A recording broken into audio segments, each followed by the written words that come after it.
રેવાપરમાં 45મો સમૂહ લગ્ન મહોત્સવ યોજાયા કચ્છ નખત્રાણા તાલુકામાં આવેલા રવાપરમાં અખિલ ભારતીય કચ્છ કડવા પાટીદાર સત્સંગ સમાજ દ્વારા 45મા સમૂહ લગ્નોત્સવ ધામધૂમથી ઉજવવામાં આવ્યા હતા તેમજ સૌપ્રથમ વરપક્ષના માંડવા રોપણ ત્યારબાદ કન્યાના માંડવા ત્યારબાદ વાજતે ગાજતે વરઘોડો કાઢવામાં આવ્યો ત્યાર પછી લગ્ન વિધિ કરવામાં આવી હતી તેમજ આ પ્રંસકે અખિલ ભારતીય કચ્છ કડવા પાટીદાર સમાજના પ્રમુખ ગોપાલભાઈ ભાવાણી મહામંત્રી અશોકભાઈ ભાવાણી છગનભાઈ રૈયાણી ઝવેરભાઈ કેસરાણી વિશ્વામભાઈ છાબૈયા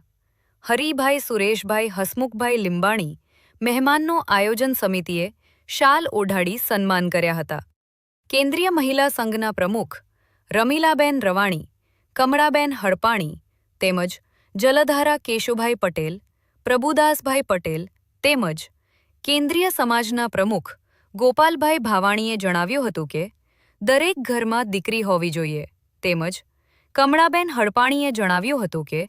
દીકરીને તકલીફ પડે તો દીકરીને યાદ કરજો તેમજ આ સમૂહ લગ્નોત્સવને સફળ બનાવવા માટે મુખ્ય દાતા ભાણજીભાઈ દેવજીભાઈ પોકાર પરિવાર અક્ષર નિવાસી સામજીભાઈ પ્રેમજી ભગત શ્રીજી સિરામિક ગ્રુપ મોરબી સહિત અનેક દાતાઓએ યોગદાન આપ્યો હતો તેમજ સમૂહ લગ્નોત્સવને સફળ બનાવવા માટે અખિલ ભારતીય કચ્છ કડવા પાટીદાર સત્સંગ સમાજના પ્રમુખ નરસિંહભાઈ નારણ સાંખલા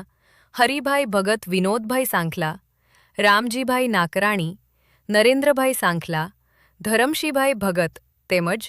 સત્સંગ સમાજ મહિલા મંડળે જેહમટ ઉઠાવી હતી સવિતાબેન પોકાર રમીલાબેન વાસાણી મીનાબેન નાકરાણી પુષ્પાબેન નાકરાણી ચંપાબેન નાકરાણી કમળાબેન સાંખલા વિમળાબેન ભગત ભગવતીબેન ઘોઘારી હેમલતાબેન સાંખલા જયશ્રીબેન સાંખલા ખાસ ઉપસ્થિત રહ્યા હતા ભારત સ્વરાજ ન્યૂઝ સાથે રિપોર્ટર દર્શન સોની દયાપર કચ્છ એમનું કામ બહુ વિશાળ છે પરંતુ આપણને બહુ નજરમાં ઓછું આવતું હોય છે કેમ કે આપણો આ કચ્છ કડવા પાટીદાર સમાજ નખત્રાણા એમનું જે કાર્ય છે એ તો તમે અંદર એમાં ઇન્વોલ્વ થાઓ એની જોડે જોડાઓ તો ખ્યાલ આવે કે કેટલું બધું મોટું આપણું સમાજનું કાર્ય કરી રહ્યા છે આપણે જે દિવાળી બોણી આપી છે એ દિવાળી 250 રૂપિયાની બોણીમાં કેટલાક જરૂરિયાતમંદોનો સુરક્ષવાનું કામ આપણી આ સમાજ કરી રહી છે અને આજે હું તમને ખાસ કહીશ કે આપણે દિવાળી બોણી પરિવાર વતી 250 રૂપિયા આપણે આપીએ છીએ જમાડો ને હું અહીંયાથી સપ્તપદીના વચન બોલું છું તે ધ્યાન રાખીને સાંભળજો એક બધા ભવંતુ કે હે સખી કે તું આજથી મારા સંસાર રૂપી સારમાં તું મારી અધિકારણી થા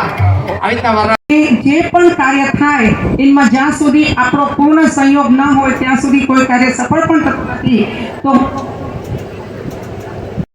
કારણ કે દીકરી તો દીપ શિખા છે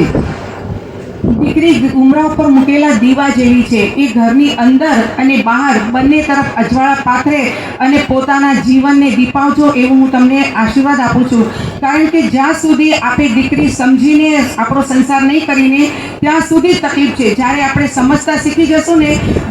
આપણે દૂધમાં મેવા નાખી અને દહીં કેટલું મીઠું જામે તો એને દગાવશો નહીં એને દીકરીને એના જીવનમાં સ્થાપિત થવા દેજો અને જ્યાં સુધી દીકરી સ્થાપિત ન થાય ત્યાં સુધી થોડું આપણે પણ સંયમથી રહેવાનું વડીલોને મારી આટલું જ કહેવાનું છે અને તેની સાથે